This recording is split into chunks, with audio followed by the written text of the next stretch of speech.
Greater Accra Regional Hospital. I'm sure you've heard about it, you've seen it on social media and read about it in the newspapers. But this morning, we have in the studios very senior officials from the Greater Accra Regional Hospital who will help us understand the kind of work that has gone into that hospital and what it offers to the people of Ghana. And to help us do this discussion, I've been joined by Dr. Thomas Anaba, who's the Medical Director, Greater Accra Regional Hospital. Doc, you're welcome. Thank you. And then Mr. Emmanuel Tadi, he is the Head of Administration, Greater Accra Regional Hospital. So, gentlemen, welcome. Thank you very much. All right, Doc, you are closest to me, so let me start from you. Now, there's been lots of conversation and talk about, Ridge Hospital being transformed into the Greater Accra Regional Hospital. Now, beyond just the name change, I want you to tell us, you work there directly, what are some of the things that really went into this whole transformation? Right. Thank you very much. And I would like to tell the general public that it's not just a change of name, but I think the infrastructure speaks for itself. The first phase of the whole project is completed, and training is ongoing to educate our staff, plan our staff very well for them to handle the equipment very well. It consists of a main building, story building of 5 flats that contains 420 beds. Ancillary buildings like the utility building that has the oxygen plant, the laundry, a cafeteria, and other service delivery, and a warehouse. It also includes a mortuary which has a 100 capacity to contain 100 corpses. It also comes with a staff accommodation of 42 apartments that will accommodate critical staffs of the hospital, so we don't have to be running for them because they are living very far.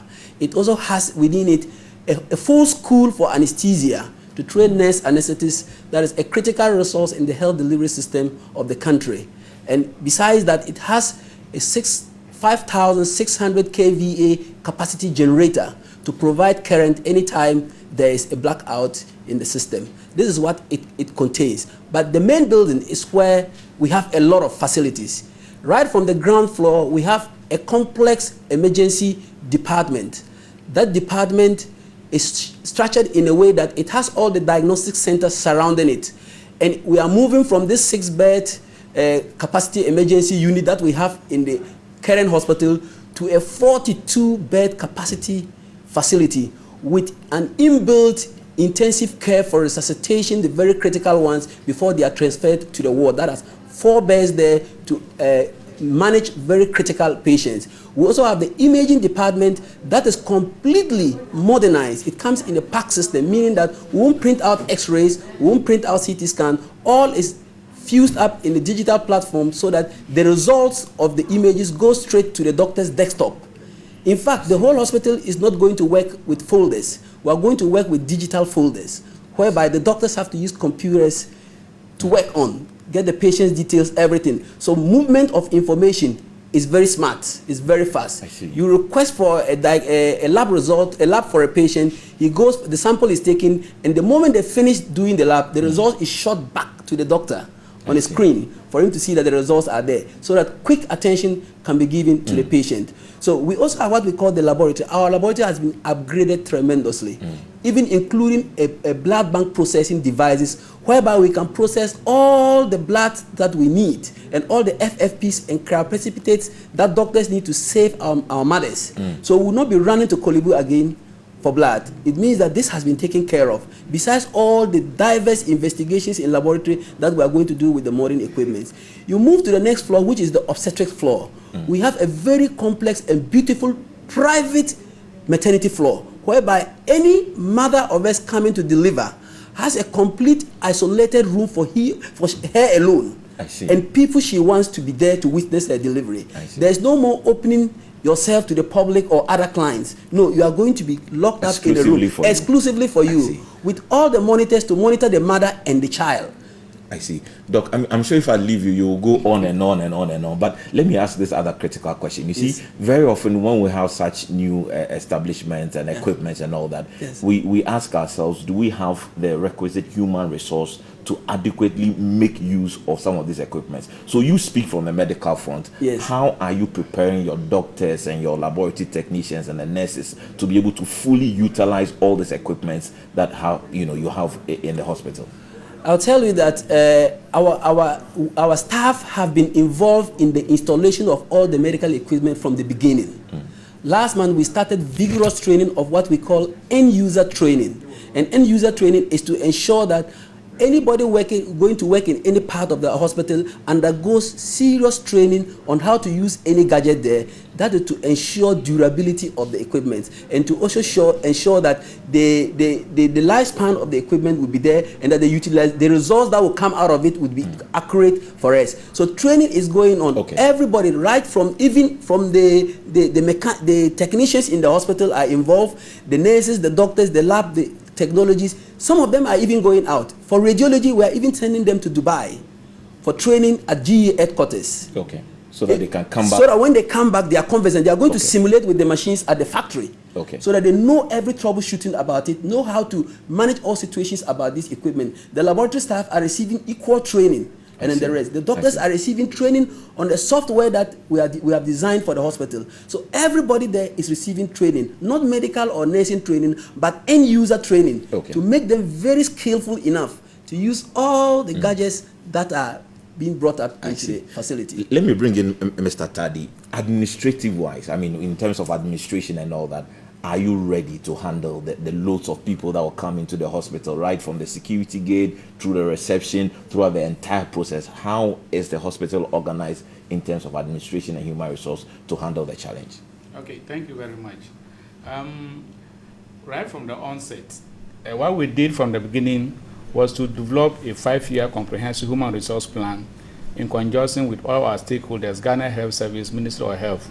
That was done last year in preparation for the hospital. Now, within the comprehensive human resource plan, we have identified all the categories of specialists, support services staff, nurses and midwives, and the technical staff that are needed to run services at the new hospital. Now, most of these critical staff, especially the specialists, have been posted in. And then, as the director said, they are undergoing the end-user training. But end-user training alone is not enough. What we have done is to train everybody in the hospital in one way or the other in the processes.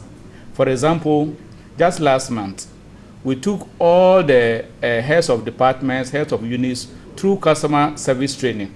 We feel it's very important to train ourselves in, and orient them in customer care so that we want services to be delivered in a way that satisfies our clients completely at the new hospital. Okay. Then we are also taking the heads of department, management members through organizational change training, through monitoring and supervision, so that everybody is trained adequately for the new hospital. Okay. That aside, we are undertaking a management system restructuring. In other words, identifying all the systems or divisions in the hospital. We are redesigning our vision and strategy. Okay. We are developing a strategic plan that will guide a medium-term strategic plan, let's say within the next 5 years. What key milestones are we supposed to achieve? What key indicators are we to monitor? Okay. So we have put that one in place, and then all staff will be trained on the strategic plan, and then all the indicators that we want to achieve. Now, aside that, one key issue that always comes up is maintenance. Yes. How can we ensure that within the next 5 years, when you come to the hospital, it will still be modern and new as we see it today? Yes. And then on that issue, management is not writing on its own. What we are doing is that we have identified all the areas that need to be monitored and catered for. For example, the hospital is a central air conditioning system. And for 1 minute, the air conditioning system cannot go on. So you must ensure that the air conditioning runs all the time. Now, when it is commissioned within the first 2 years, there's a maintenance agreement with the contractors. But when that period ends, we are taking over, and we are identifying local Ghanaian companies to partner with them in servicing arrangements. Okay. We also identify some key services areas that we think that will be better served by outsourcing, so that the hospital can concentrate on its core mandate of providing healthcare services.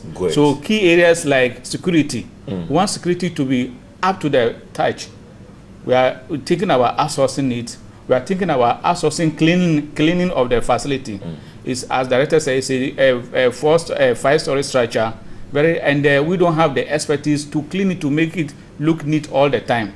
We are thinking about outsourcing the cleaning. Okay. Even catering services, some aspect of catering services, so that when visitors come, high profile, they can have good food to eat. We are thinking about outsourcing. So most of these things we are putting in place, so that, and they all are defined in our strategic plan, so that going forward we can be sure that the hospital is managed well. That's a good one. You killed two birds with one stone. That's fine. Let me come to you, Doc. Maybe the final words. You see, the excitement, euphoria is there. There's a new hospital and all that. But is it really open to the general public, or when will it be fully open to the general public?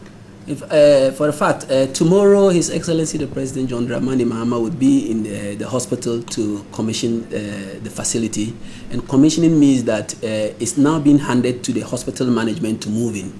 Moving into this building from where we are is not going to be a small thing, because we want inventory to be followed. We want to make sure that we hand every portion of the hospital to a particular person and hold him responsible for taking over that place, so that if anything gets missing in it, we know that it is he. Okay. So it's going to be a gradual process. We're thinking that once they hand over the keys of the place to rest, we'll start moving in there gradually. We'll be handing over to the heads of department, heads of units gradually, and by the ending of December, every unit and department should locate where they are going to sit, and then we can now start admitting the patients into that facility. So hopefully in January we should start clinical work in the place. But currently we are doing what we call training inside the hospital. We are going in there, the staff are going in there to do training, identify their places, and set up the environment ready for them to operate. So between now and January, I can't just walk in if I'm sick? No. We have to do what we call handing over from the project manager, going by the inventory, going by the document that they signed that they are going to put in this, going to put in that. We'll be taking them one by one to make sure everything that they promise to provide are being provided. Yes. And maybe the very final words to you, Doc. Again, how do you think this facility will make an impact on the health delivery in Ghana in general? Because like you said, lots of things have gone into this, and I'm sure the monies that have been sunk into this project and all that, in terms of value for money and the impact that translates into the lives of people in Ghana, how would you place the two together? For sure, it's going to help a lot in Ghana. If you go around all the hospitals in Accra, you realize that there's congestion, even including Rich. But now the year comes that the hospital, the number of beds have been increased. Services that were not in the laboratory have been added. Services that were not in imaging has been added. And other services have also been added to the hospital. That will make the turnaround time reduce. There are even what we call equipment that we've not seen in Ghana that are inside that building. So it means that service delivery is going to definitely improve. Talking of quality, value for money, look, as Fidel Castro said, the life of one human being is more wealthier than the total quantum of wealth of the world.